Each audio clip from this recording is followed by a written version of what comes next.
Welcome to Mental Health Matters, a podcast of KU Leuven Healthy. With this podcast, we will share inspiring stories to keep young researchers in a good mental shape. I'm Pieter-Jan, PJ, and this is Robin. Hello. We are both two young researchers at the KU Leuven and we will host this podcast. In each episode, we will talk with a Ph.D. student or a postdoc of the KU Leuven about their health and well-being. Through the different episodes, we will try to find answers on different questions like how do you stay confident and resilient in a highly competitive world? How do you deal with stress, isolation or anxiety? How do you create a good work-life balance? And how do you stay motivated during your research process? Find out the answers together with us and get inspired. Discover the advice of different experts of KU Leuven on the broad range of topics. And at the end of each episode, Robin and I try out an exercise or some advice under guidance of our guests. So let's discover new habits to stay healthy and in a good mental shape.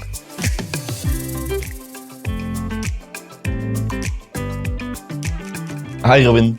Hi PJ, it's good to see you. Today we actually have a new guest, Anaëlle, and she's going to talk to us about perfectionism. I have to admit, I'm a little bit of a perfectionist. For example, when I have to make a PowerPoint, I can spend several hours. I'm excited to hear what she has to tell. Hi Anaëlle, it's great to have you here today. At the beginning, we always get to know our guests by asking them to make a quick decision about a funny dilemma.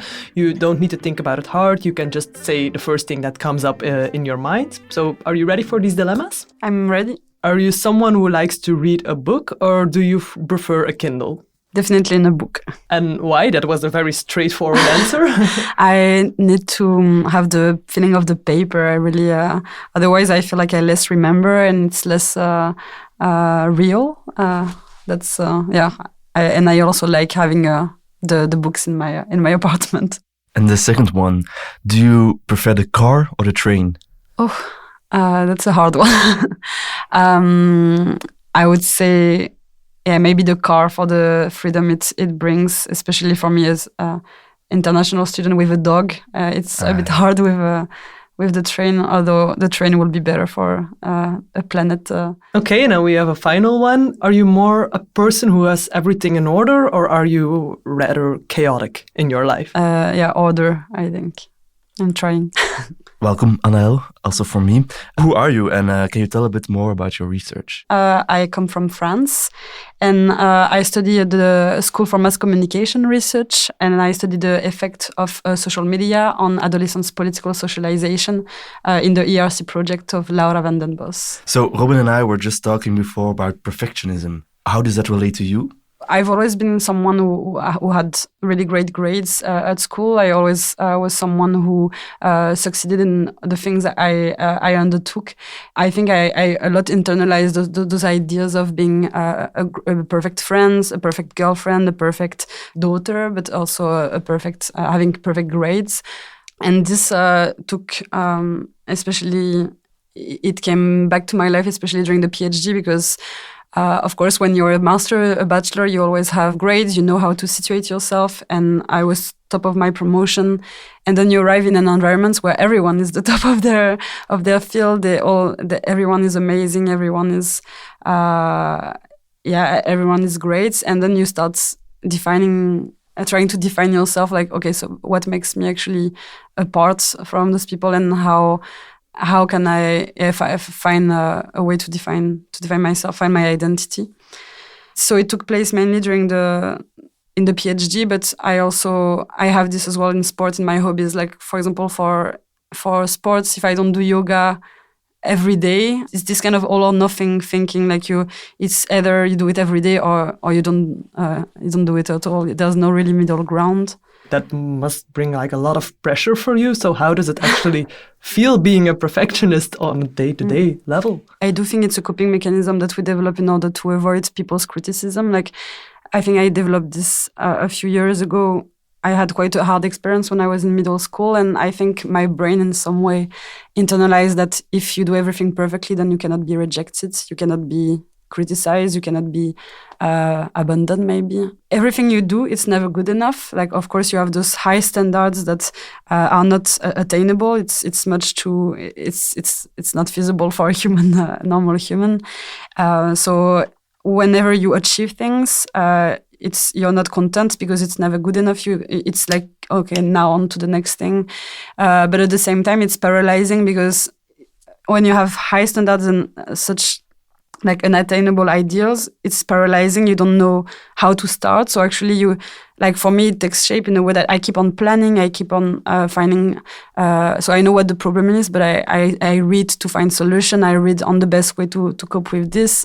And then at the end, you come into an analysis paralysis, where you know too much and then you don't know how to start and then you actually don't do anything at the end. And then it feels bad as well because you're stuck in a cycle of guilt, like constantly. I know what I want to do, what I have to do, but I'm not doing it. Like, the gap between who you want to be and who you actually are is so large that, you never feel satisfied with what you do and who you are.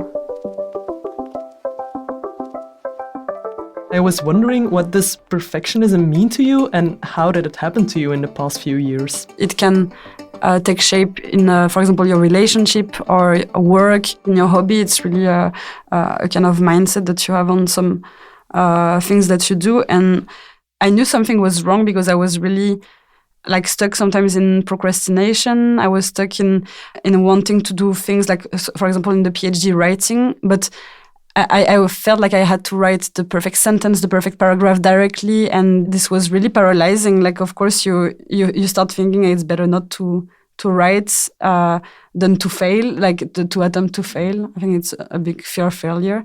And so because of this, I went to the KU Leuven Health Center to a psychologist there. Every PhD can see a psychologist for one session, and then I think after they reorient you. And it's the psychologist who put the label perfectionism, and then I started reading about it, and it really all makes sense. You didn't have any clue that you were a perfectionist? No. It was really mind-opening that they say you are a perfectionist or you have perfectionist traits. Yeah, exactly. Because I went there and I was like, everything's wrong. I should do this. I should do this. I want to do this, but I'm so bad. Like I can't bring myself to do this. And she told me, but actually your problem is not that you don't do any of those things. It's just that you have such high standards that you can never get there. Like you're perfectionist. I can imagine there was a relief that you found out what was happening with you inside your head. Yeah, okay. And so what did they recommend to do then to deal with it? So she oriented me towards the mindfulness training of KU Leuven. So it's called the mindfulness-based stress reduction technique. So it's the MBSR. It's an 8-week training of meditation. And this was I already had started a bit meditation during my master's, but this was really an intensive training because you really do an hour of meditation every day. And this was really, really useful because it made me aware of my inner emotions and my thoughts, especially because my perfectionism takes shape sometimes where, for example, when I need to start writing and I hit a block, like oh my God, I don't know what to write. I don't know how to write this. And then directly there's the phone or a distraction. And then you avoid the discomfort. You avoid this possibility of failing or facing the discomfort by doing something else. So this is also called procrastination. You do other things that are comfortable instead of facing the thing that you have to do. And actually the mindfulness helped, like, I'm about to reach for my phone because I'm not feeling comfortable right now. Okay, I don't need my phone. And then you can reorient. Okay, let's get back to this. And it makes you realize that your thoughts are just thoughts. You don't need to act on them. Same as your emotions, they don't define you. And the same, I think a lot of perfectionists have this kind of inner criticism that's like very, very strong, very loud. The mindfulness helps say, like, actually, this does not define me. I'm not those thoughts that tell me that I'm never good enough.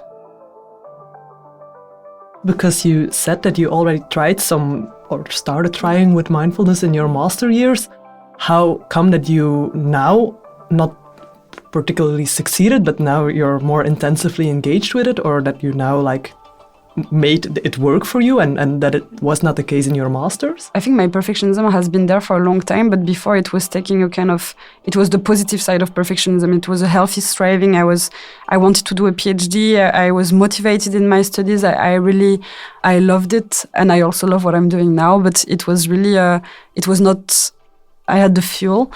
So the meditation, it was really those little 5 minutes from this, it's called the Simple Habit app, which was really good. It made me more aware. I think it helped me develop more self-reflection and made me more aware of my inner world. And I started like bringing new lenses on my experience and on my life. So it brought me a lot of positive things, but it didn't have the same role as the mindfulness training, because the mindfulness training really came in this moment where I was struggling with the perfectionism, like the pandemic, as well, like being an international student alone in a pandemic, living alone, doing a PhD, like all those hard experiences that were intersecting with each other. So the mindfulness really came solving all those hard experiences at the same time. And it's also because I always loved writing, and so the meditation from the masters, but especially the one from the mindfulness training, helped me becoming more aware of my surroundings as well. And I had much more material for writing, and the writing also helped with the perfectionism, because instead of keeping the thoughts inside, I could put them on paper, and then I could reflect. And then sometimes you have a thought in your head and you're like, it becomes your reality, it's everywhere. But when you put it on paper, you're like, it's ridiculous. It's just, you remove the power of it on you when you write it. And how did your supervisor and your team reacted to it? So my supervisor has been really great with this, because the meeting with the psychologist happened really at the first months of my PhD. And I realized, because I was supposed to do all those things and it was paralyzing, I couldn't really write. And I told to my supervisor that I went to a psychologist and that she told me that I struggle with perfectionism. She made sure that I had some validation, that I was not constantly wondering if something was, if everything was wrong, if I was doing everything badly. So she was really making sure that when something was good, when there was some progress, she pointed it out, and that she was also encouraging. And she also allowed me to take time on my hours to go to the mindfulness training, because it was 2 or 3 hours, I think on the Tuesday afternoon or something. And of course, I'm supposed to work at that moment, so she made sure I had time to do this during my schedule. You have some specific advice for a supervisor or colleagues when someone is having perfectionist thoughts? How do you help them get over it? For supervisor, I think it's important to make an environment where PhDs feel like they can talk about those things with their supervisor, like to make sure that those things are not stigmatized, but also that experiences are shared, that it's something that is really, with everything I said, it can be easy to think that it comes from an individual problem, but let's not forget as well that we come in a work environment that encourages those things. Like academia is also, it really encourages, I think, those perfectionism and all those things, like doing yoga, writing, doing mindfulness. It's really nice, but it doesn't change the environment that also encourages those things. So it's important not to put all the responsibility on the individual as well.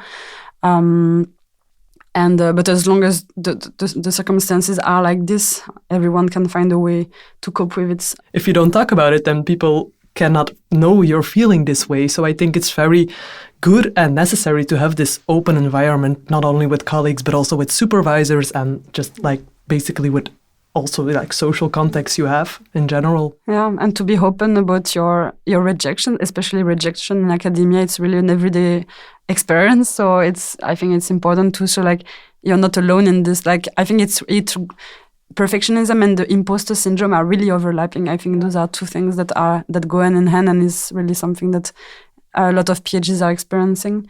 I think social media is such an important thing. Like for me, I realize that the content I was following, and that's also what we study with Robin in our research group, the content I was following was actually constantly exposing me with some ideals and not the kind of appearance ideals, but about for example, this personal development culture. Like they say, you always tips to be productive, how to get more done, how to do all those things. And you internalize this in a way like, okay, I have to always be achieving all those things. I have to find a way to make my hours count more. And you start thinking that your worth is actually in what you achieve and what you do. But it's never enough, especially on social media where people achieve many more things. But there's also the other side of the spectrum. When I realized this, I started consuming this other side of social media, which was be more compassionate, yoga, be more kind to yourself, love yourself. And actually, then you start being like you end up on the other side of the spectrum where actually you're stagnating, like, oh, it's okay if I procrastinate. It's okay if I do this. I have to be kind to myself. And it's those two extremes that are actually not at all healthy and sustainable in themselves. But I also think it's what life is about, like to try to find the middle and the balance between those kind of those two sides. So as a tip, I think being mindful of what we consume on social media and seeing how is this participating in what I think I should be or achieve, or is it making me feel like I'm never good enough? Then maybe I should unfollow those accounts and spend a bit less time on the digital world.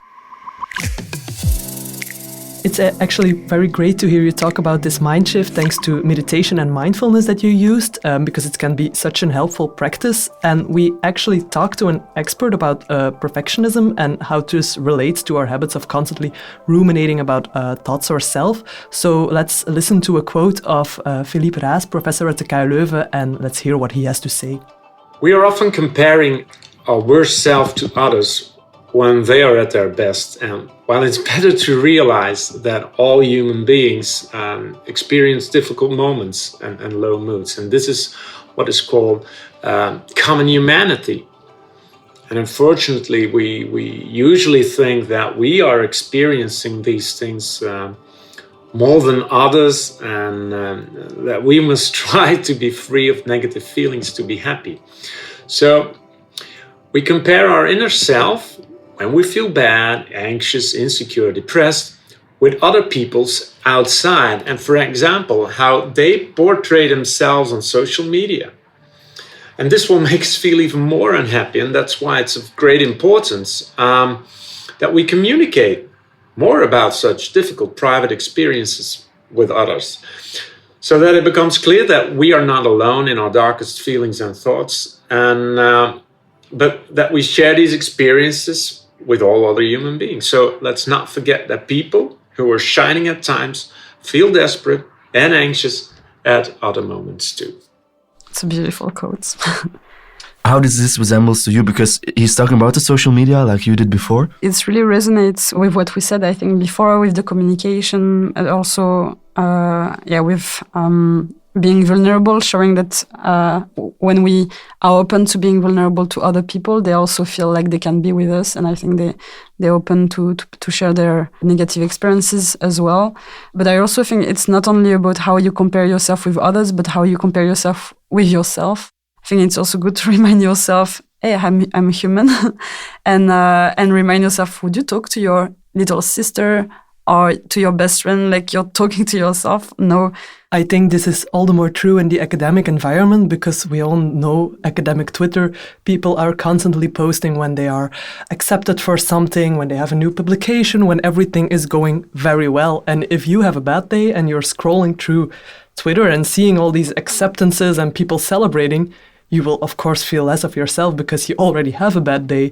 But this is something I do myself. I only post when I have something to celebrate, and sometimes I wonder it might also be good if we just post when something is not going that great, because it might also be very relevant for other people scrolling that day. For example, I realized that the way you think about yourself is always very different from how other people see you. Of course, you experience your own worst, but you don't often see your own best. And you don't realize this, especially as a perfectionist, your own best. So I had this experience recently where, this chapter I published in a book with Anaëlle Wonder for the 50 years of the anniversary of social sciences. And it was really a big achievement. And I didn't really felt proud. I didn't really realize how positive this was. But I had amazing feedback from outside, like people who really said, like, I had a friend who told me, like, you really inspire me. And this I couldn't really, it was really not fitting in my own self-image. So it's also nice to remind yourself that you also have your own best, and sometimes you need to celebrate your own wins, to not to always keep in mind everything you're doing wrong or everything you could do better. So this is already the final part of the episode.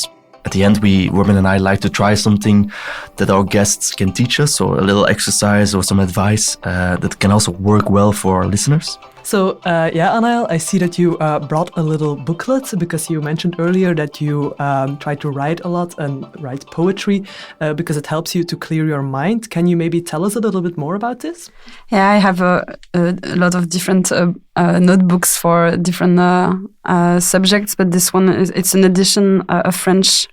It's written Les plaisirs et les jours, so pleasures and days, and it's from a little library that I like in Brussels. So it's just to write things that come to my mind and from my heart. Okay, and can you read a little bit for us?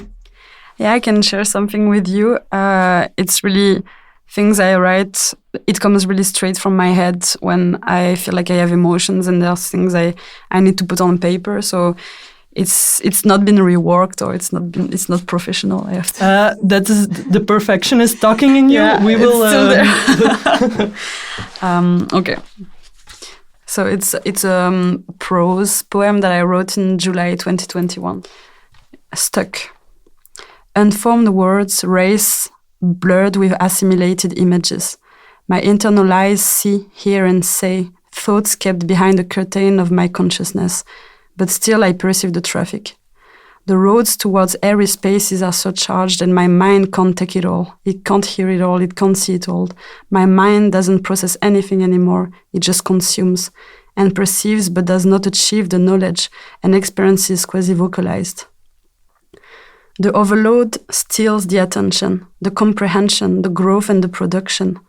Senses are turned inwards and life stops being noticed. No words for poetry since presence has fallen in the deep abyss of my mind, which lacks boundaries. No sensations for pleasure since attention ignores the outer, the real experiences. Words lack and I go in autopilot. I remember the shoulds, have-tos and did-nots, future dictated by compulsive mind, imposing, proposing, seducing the weak body with easy, comfortable choices, with cluttered, anonymous voices. The pace and chatter abstractly sings with thousand sounds, but none of it can help me grow. Like a needle in a desert of sand, my thoughts, my past, my ideals won't let me go. Wow, that's something to be quiet about. Yeah. Thank you so much for sharing that. You're welcome. Do you have some other advice then to wrap these things up? Because we ended on the beautiful poetry, but do you have some more tips for our listeners as well? After I learned that I was a perfectionist, it was a bit imprisoning to use this label as well. Of course, at first it's liberating because it makes sense to what you're doing. It can help you find solutions, but it really helped me to reframe it in I have perfectionist tendencies. So it's something I do. It's not who I am. And another thing is, so it really helped me to see a psychologist. And I always believe everyone should see a psychologist from time to time. It's really helpful, and she really helped me in trying to make sense of the of this, where it might be coming from, and as well that it's still something I'm working on it, of course. So it takes time, and sometimes it's also nice to ask for help, because as perfectionists we also always want everything to do by ourselves, but psychologists are also here to help us. Thank you very much, Anaëlle, for sharing this with us. Thank you for having me. It was really nice talking with you. Thank you. Thank you for listening to Mental Health Matters. We hope you got inspired by these stories on how to keep young researchers in a good mental shape. Our guest in the next episode is Lars. For his work, he lived in several countries and he will share with us how he dealt with feeling isolated. If you want to know more about these topics and KU Leuven Healthy, visit kuleuven.be/healthy. This podcast is brought to you by KU Leuven Healthy and produced by Chase Creative.